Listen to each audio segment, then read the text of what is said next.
आज के सेशन में आप लोगों का स्वागत है। आज हम अर्थशास्त्र देखेंगे और अर्थशास्त्र में हम देखेंगे विस्तार और विस्तार गुणांक। विस्तार को और विस्तार गुणांक को कैसे हल करते हैं वो हम समझेंगे। हमने एक क्वेश्चन पहले से ही लिख रखा है, निम्न आंकड़ों से विस्तार गुणांक ज्ञात कीजिए। इसे में हम विस्तार भी देख लेंगे।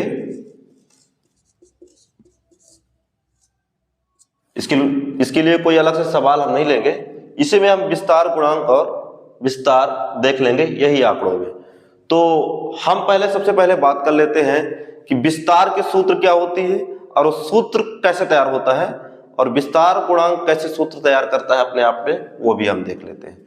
सबसे पहले हम विस्तार को देखते हैं। हम विस्तार का जो होता है यल माइनस यस होता है। क्या होता है? यल माइनस यस। अब जो ये यल है, यल क्या है और ये यस जो है ये क्या है, इन दोनों को हम देखेंगे। इन दोनों का मतलब है कि मैक्सिमम और मिनिमम दोनों के लेके, मतलब सबसे ऊंचे पद की भी बात की जाए और सबसे छोटी पद की बात की जाए। मतलब अगर सबसे ऊंची की बात करें, सबसे ऊंची पद की बात करें तो यल हो जाएगा, और सबसे छोटी पद की बात करें, जो सबसे छोटी संख्या हो, उसे हम यस से दर्शाते हैं। किससे दर्शाते हैं? यस से दर्शाते हैं। मैं उम्मीद करता हूंगा कि आपको इतना चीज समझ में आ गया होगा कि यल और यस का मतलब क्या होता है। यस का मतलब सबसे छोटा पद लेना है और यल का मतलब है सबसे बड़ा पद लेना है। अब इसकी जो विस्तार होती है, विस्तार हम कैसे हल करेंगे देखेंगे हम। प्राप्तांक, हम छात्रों की संख्या से हमें कोई लेना देना नहीं है। छात्रों की संख्या से हमें प्राप्तांक से देखना है। किससे देखना है? प्राप्तांक से देखना है। प्राप्तांक में हम देखेंगे कि सबसे छोटी संख्या कौन है। 0 से लेकर हमारे पास उपलब्धता है 50 तक। कितने तक? 50 तक। तो सबसे छोटी संख्या क्या है? पहले तो हम सूत्र रखेंगे विस्तार का, यल माइनस यस। सबसे बड़ा संख्या रखना है। सबसे बड़ा कौन सा है? 50। और सबसे छोटी संख्या है 0। ये माइनस चिन्ह लगाएंगे, 0 रखेंगे। इसको अगली कड़ी में हम हल करेंगे तो क्या होगा? 50 में 0 माइनस करेंगे तो 50 ही आएगा। क्या आएगा? 50। इसका तात्पर्य यह हुआ कि विस्तार बराबर कितना आ गया? 50। ठीक है। अब इसको हम विस्तार गुणांक देखेंगे। हम इसमें विस्तार गुणांक, अब इसमें हम देखेंगे कि विस्तार गुणांक का सूत्र क्या होता है।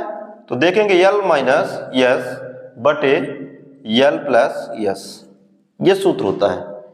ये सूत्र याद रखेंगे। विस्तार में सिर्फ यल माइनस यस था और विस्तार गुणांक में यल माइनस यस उसके अपान में बटे में है यल प्लस यस।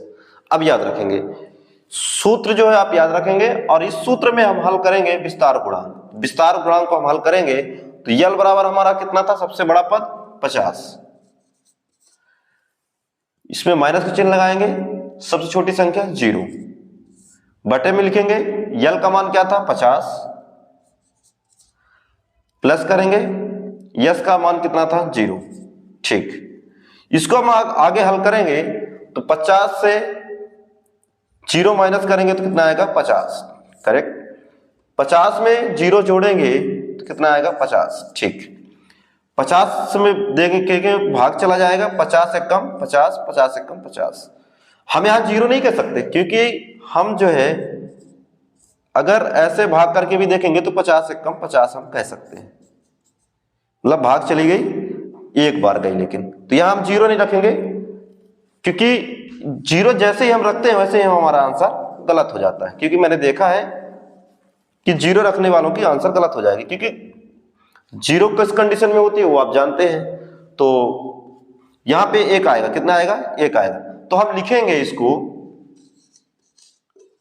विस्तार गुणांक बराबर क्या लिखेंगे हम? 1 आया हमारा।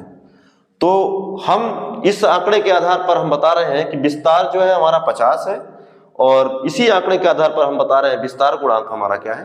1 है।